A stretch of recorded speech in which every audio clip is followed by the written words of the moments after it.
Ramanagara Ankanahalli ಗ್ರಾಮದವರಾದ Darshan sir ಅವರು ನಮ್ಮ ಹತ್ರ 12 ತಿಂಗಳು ಒಂದು ಸೇವಿಂಗ್ಸ್ ನ ಮಾಡಿದ್ರು ಪದಾರ್ಥ ತಗೊಳ್ಳಿಕ್ಕೆ ಅಂತ ಹೇಳ್ಬಿಟ್ಟು.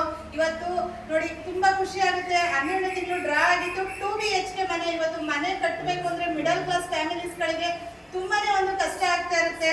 ಸೊ ಅಂತಂದ್ರೆ ಇವತ್ತು ನಮ್ಮ ಕಂಪನಿನಲ್ಲಿ ಕಸ್ಟಮರ್ ಆದವರಿಗೆ ಮನೆಗೆ ಪದಾರ್ಥ ತಗೊಳ್ಳಿಕ್ಕೆ ಅಂತ ಹೇಳ್ಬಿಟ್ಟು ಇವತ್ತು ಡ್ರಾ ಮುಖಾಂತರ ಮನೆನೂ ಕೂಡ ಒಂದು ಸಿಗ್ತಾ ಇರುವಂತದ್ದು. ಸೊ ಇವಾಗ ಮನೆದು ಕನ್ಸ್ಟ್ರಕ್ಷನ್ ನಡೀತಾ ಇರೋದ್ರಿಂದ ಸೊ ಅಗ್ರಿಮೆಂಟ್ ಪೇಪರ್ನ ನಾವು ನಮ್ಮ ಒಂದು ಕಸ್ಟಮರ್ಗೆ ಹ್ಯಾಂಡ್ ಓವರ್ ಮಾಡ್ತಾ ಇದ್ದೀವಿ ದರ್ಶನ್ ಸರ್ ಅವ್ರಿಗೆ. Sir congratulation sir.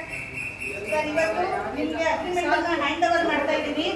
ಹಾಗೆ ಇವತ್ತು ನಮ್ಮ ಕಂಪನಿ ಬಗ್ಗೆ ನಿಮ್ಮ ಒಂದು 2 ಒಳ್ಳೆ ಮಾತು, ಹಾಗೆ ಉಳಿದಂತ ಗ್ರಾಹಕರಿಗೆ ನಿಮ್ಮ ಕಡೆಯಿಂದ ಏನ್ ಹೇಳಿ ಇಷ್ಟಪಡ್ತೀರಾ ಸರ್? 3 ಮಂದಿ ಅಂಕನಹಳ್ಳಿ. ಜೋರಾಗಿ ಮಾತಾಡಿ. 3 ಮಂದಿ ಅಂಕನಹಳ್ಳಿ. ನನ್ನ ಹೆಸರು ದರ್ಶನ್ ಅಂತ. ನಾನು 1,000 ಬಿಜಪ್ಪ ಸರ್ ಬಂದು ಒಂದು ಇದ್ದಾರೆ ಡ್ರೀಮ್ ಬಿಲ್ ಒಂದು 11,000 ಕಟ್ಟೋದು ಅಮೌಂಟ್ ಕಟ್ತೀರಾ ಅಂತ ಕೇಳಿದ್ರು. ಅವ್ರು LIC ಮಾಡ್ತಿಲ್ಲ, ನಾನು LIC ಕಟ್ಟಕ್ಕೆ ಹೋಗಿ ಅದು ಕಟ್ಟಿದೆ. ಅವ್ರು ನಾನೇನೋ ಒಂದು ಐಟಮ್ ತಗೊಳ್ಳೋಣ ಅಂತ ಕಟ್ಟಿದ್ದು, ಏನೋ ಫರ್ಟಿಲೈಸರ್ ಐಟಮ್ ತಗೊಳ್ಳೋಣ ಅಂತ ಕಟ್ಟಿದ್ದು. ಆದರೆ ಅದೃಷ್ಟ ನೋಡಿ ಮನೆ ಹೊಡ್ತಿದೆ. ಅದೇ ನನಗೆ ಮನೆ ಹೊಡೆದಾಗ ಕಾಲ್ ಮಾಡಿದ್ರು ಆಫೀಸಿಂದ. ನಾನು ಡ್ರೈವಿಂಗ್ ಮಾಡೋದು